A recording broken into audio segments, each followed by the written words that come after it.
Buon pomeriggio e ben ritrovati con i TG Flash di New Sicilia. È finito male il tentativo da parte di un pluripregiudicato 42enne di Ragusa di entrare in un'abitazione del centro storico del capoluogo Ibleo alla ricerca di un facile bottino. L'uomo è stato infatti individuato dai carabinieri della compagnia di Ragusa prima che potesse mettere a colpo il segno.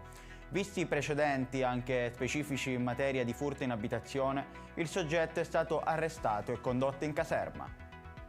I carabinieri della stazione di Adrano hanno arrestato un pregiudicato 50enne di Bronte per resistenza a pubblico ufficiale e deferito per guida sotto influenza di alcol.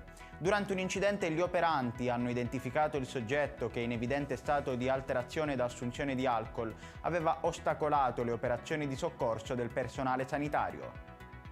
Sono stati arrestati due pregiudicati palermitani di 38 e 34 anni, responsabili di più reati e atti di drammatica violenza, a spese del guardiano di un autolavaggio nella zona di Viale Lazio a Palermo.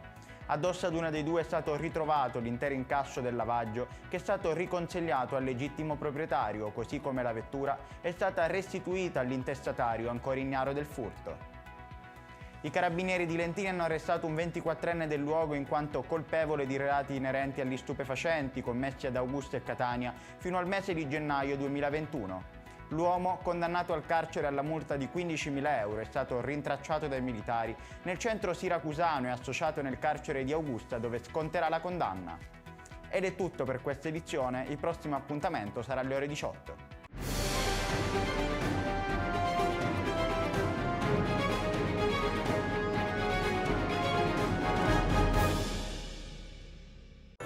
Natale ad Acireale. Dall'8 dicembre all'8 gennaio nel centro storico mercatini, circuito dei presepi d'arte, la casa di Babbo Natale, la pista di pattinaggio sul ghiaccio, concerti musicali nelle chiese, laboratori, il trenino turistico natalizio, oltre a tante iniziative di solidarietà.